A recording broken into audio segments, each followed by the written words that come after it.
Surgery కంటే hospital bill అంటేనే భయం. అదే మధ్య తరగతికి అందుబాటు ధరలో వైద్యం. Medistar hospitals. ప్రతి ఇంటర్వ్యూలో ఇది చెప్తారా? స్టార్టింగ్ ఇది అంటే నేను ప్రతి ఇంటర్వ్యూ చూస్తున్నా, అది స్టార్టింగ్ అది చెప్పాకే స్టార్ట్ చేస్తారు. అంటే చెప్పేది వేణుస్వామి అనుకుంటారు, వేణుస్వామి కాదు, వెంకటేశ్వర స్వామి మాట్లాడిస్తాడు, ఆయన ఏం చెప్తే అది చేస్తాం. There is no preparing, there is no papers, nothing. So ఇప్పటి వరకు చూసినా, ఎప్పుడైనా పేపర్ చేతిలో పట్టుకొని మాట్లాడినప్పుడు చూసినావా? నేను ఇంటర్వ్యూలు చేసినాం. సో ప్రిపేర్ అయ్యి శివ ఈ ప్రశ్నే అడుగు, ABCD ఏమన్నా అడుగు. సో జ్యోతిష్యం నమ్మాలా, దేవుణ్ణి నమ్మాలా? జ్యోతిషం అనేది దేవుడిలో ఒక భాగం కదా. కానీ అంటే మీరు కొన్ని మాటల్లో దేవుడి కన్నా గొప్పది, దేవుడి కన్నా కొన్ని మాటలు అనిపిస్తా ఉంటాయి. నీకు అనిపిస్తే నన్నేం చేయమంటావు? నీకు అనిపిస్తే వద్దు, తాగునింతలొద్దు, నీకు అనిపిస్తే వద్దు. అంటే నాకే ఒక వ్యూవర్ గా అనిపించింది, అంటే మిగతా వాళ్ళకి అనిపించదా అని. జ్యోతిష్యం అనేది వెంకటేశ్వర స్వామిలో ఒక భాగము. కలియుగంలో ప్రోటోకాల్ దేవుడు వెంకటేశ్వర స్వామి. సో నవగ్రహాలు కానీ ఇతర దేవతలందరూ కూడా ఆయన అండర్లో ఉండేటువంటి పరిస్థితి. సో ఇక్కడ వైష్ణవతత్వము, శివతత్వము అని రెండు భాగాలు ఉంటాయి.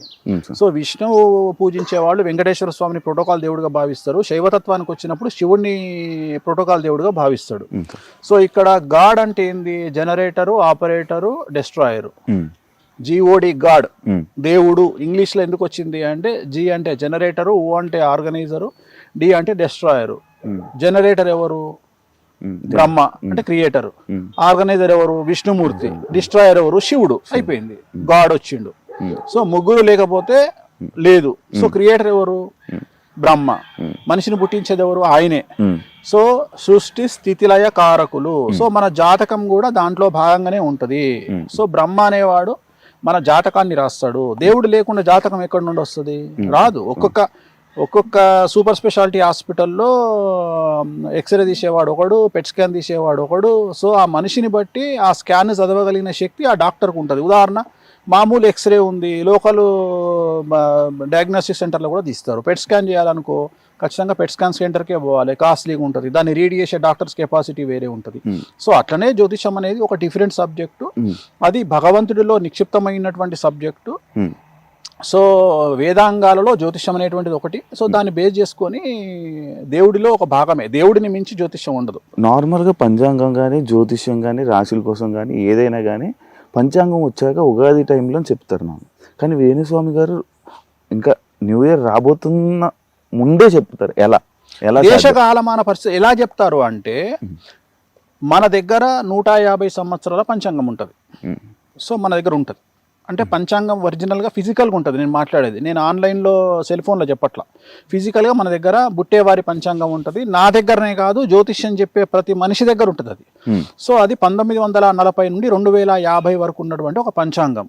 ఆ పంచాంగంలో 2026 సంవత్సరము ఏ సంవత్సరం రాబోతుంది, 27 ఏ సంవత్సరం రాబోతుంది, 28 ఏ సంవత్సరం రాబోతుంది, 2040 ఏ సంవత్సరంలో ఏ పంచాంగ నామ సంవత్సరం వస్తుంది అంటే ఉగాది వస్తుంది, దానికి రాజు ఎవరు, అధిపతి ఎవరు, సో దానికి నీరసాధిపతి ఎవరు, రసాధిపతి ఎవరు, మంత్రి ఎవరు, సో ఇవన్నీ రాసుంటాయి. ధాన్యాధిపతి ఎవరు, శస్యాధిపతి ఎవరు, అన్ని డిసైడ్ అయి ఉంటాయి.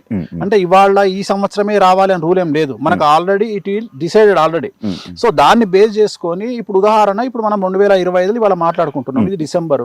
సో రేపు మార్చి 19న ఉగాదిన వచ్చేటువంటి 2026 పరాభవనామ సంవత్సరానికి అధిపతి ఎవరు అంటే గురువు. సో కమాండర్ ఎవరు అంటే కేతువు. సో దాన్ని బేస్ చేసుకొని జాతకాలు చెప్తాము. సో ఇక్కడ పంచాంగం రాసేవాడికి జ్యోతిష్యం చెప్పే రైట్స్ లేవు, ఓన్లీ పంచాంగం రాయడం వరకే వాళ్ళ పని. సో అట్లనే జ్యోతిష్యం చెప్పేవాడికి పంచాంగం రాయడు. సో జనరల్ గా ఈ రెండు వేరే వేరే విభాగాలు.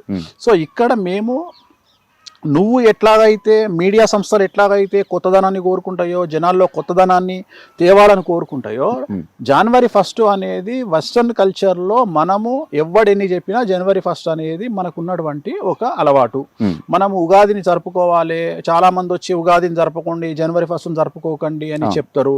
సో ఇక్కడ జనవరి 1 నాడు తాగడానికి ఒక రీజన్ కావాలి, 31 గుడికి పోవడానికి ఒక రీజన్ కావాలి ఫస్ట్. సో ఇక్కడ తాగడానికి ఇది నడుస్తుంది, గుడికి పోవడానికి అది నడుస్తుంది. సో ఇక్కడ రెండు ఉన్నాయి, ఎంజాయ్ యువర్ లైఫ్ అండ్ దేవుని దేవుడి దగ్గరికి పో. అవును. సో ఈ రెండు జరుగుతున్నప్పుడు తప్పే ఉంది. జనవరి 1 నాడు దేవుడి దగ్గరికి పోతున్నప్పుడు ఎందుకు ఆపాలా? రెండోది, మనం చెప్తే వాడని ఇంటడా?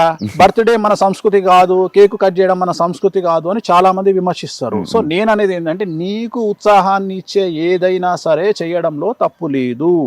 సో నువ్వు బర్త్డే అయినా సరే, మ్యారేజ్ డే అయినా సరే, ఏదైనా సరే సెలబ్రేషన్ కు నీకు ఒక పండగ నువ్వు చేసుకో. వెస్టర్న్ కల్చర్ లో మనలాగా వాళ్లకు పండగలు లేవు. వాళ్ళకు ఉన్నది ఈస్టర్ ఒకటి, క్రిస్మస్ ఒకటే, రెండే పండగలు. మిగతా అవన్నీ అందుకనే వాళ్ళు daughters day, fathers day, mothers day, marriage day, birthday, children day అని పెట్టుకున్నారు. కానీ మనకు సంవత్సరాంతము తొలి ఏకాదశి నుండి మొదలుకుంటే ఉగాది వరకు పండగలు మనకు. అయినా సరే ఈ పండగలలో, ఈ 40 పండుగలలో ఇంకో 10 పండుగలు వచ్చి చేరితే ఏమన్నా నష్టమా? నష్టమేం లేదు కదా. ఇంకో 10 రోజులు 2 పెగ్గులు ఎక్కువ తాగుతారు, ఇంకో 10 రోజులు ఇంకో 2 ముక్కలు ఎక్కువ తింటారు. సో ఇంతకు మించిన పెద్ద సంచలనాలు ఏముంటాయి లైఫ్ లో? సో దీనివల్ల వచ్చిన నష్టం ఏం లేదు కదా. సో మనం ఉగాదికి స్టార్ట్ చేయాల్సింది 3 నెలల ముందు స్టార్ట్ చేస్తున్నాం. దీంట్లో ఏం తప్పు లేదే. అంటే జనాలు ఇన్ఫర్మేషన్ తీసుకోవాలనుకుంటారు. దీంట్లోనే నీ ఆన్సర్ ఉంది. జ్యోతిష్యాన్ని నమ్మకపోతే, వేణుస్వామిని నమ్మకపోతే, వేణుస్వామి పంచాంగ ప్రిడిక్షన్ కోసం జనాలు ఎందుకు వెయిట్ చేస్తారు? నువ్వు నా దగ్గరికి ఎందుకు వస్తావు? నేను జనాలకి ఎందుకు చెప్తా? సో జనాలు వెయిట్ చేస్తున్నారు వేణుస్వామి ఏం చెప్తాడో ఇందామని. సో క్యూరియాసిటీ ఉంటది. కేసీఆర్ లాగానే, కేసీఆర్ మాట్లాడితే సంచలనం, మాట్లాడకపోతే సంచలనం. వేణుస్వామి మాట్లాడితే సంచలనం, మాట్లాడకపోతే సంచలనం. సో జాతకం మీద ఆధారపడి ఉంటది. సో మన పని మనం చేసుకోవాలి, జాతకాలు చెప్పాలి. సో చాలా మంది విమర్శిస్తారు, ఉగాదికి చెప్పాల్సింది మీరు జనవరి 1కి ఎందుకు చెప్తున్నారు అంటే, మా ఇష్టము. సో జనరేషన్ బట్టి మేము మారుతాము, మీడియాను బట్టి మేము మారుతాము. మమ్మల్ని మీడియా అడుగుతుంది కాబట్టి, జనాలు వెయిట్ చేస్తారు కాబట్టి మేము చెప్తున్నాము. దీంట్లో తప్పేం లేదు. ఇదేం నా సమాజానికి నష్టం కాదు. ఒకరిని కొడతలేము, ఒకరి దగ్గర గుంజుకుంటలేము. మనకి ఇన్ఫర్మేషన్ ఇస్తున్నాము, తప్పేముంది? సరే, మర్చిపోయాను స్వామి గారు, అది ఎలాగో మాట్లాడాం, న్యూ ఇయర్కి సెలబ్రేషన్ కోసం మాట్లాడాం, కానీ అందుకోసం జనవరి 1కి మీరు తాగుతారా సార్? జనవరి 1కు తాగను, డిసెంబర్ 31 తాగుతా. డిసెంబర్ 31కి ఎంజాయ్ చేసుకుంటారు పార్టీ. ఎంజాయ్ చేస్తానంటే నేను బయటికి పోను. నేను బయటికి ఎందుకు పోను అంటే, ఒక సెలబ్రిటీ స్టేటస్ వచ్చిన తర్వాత ఐఎమ్ ఏ కాంట్రవర్షియల్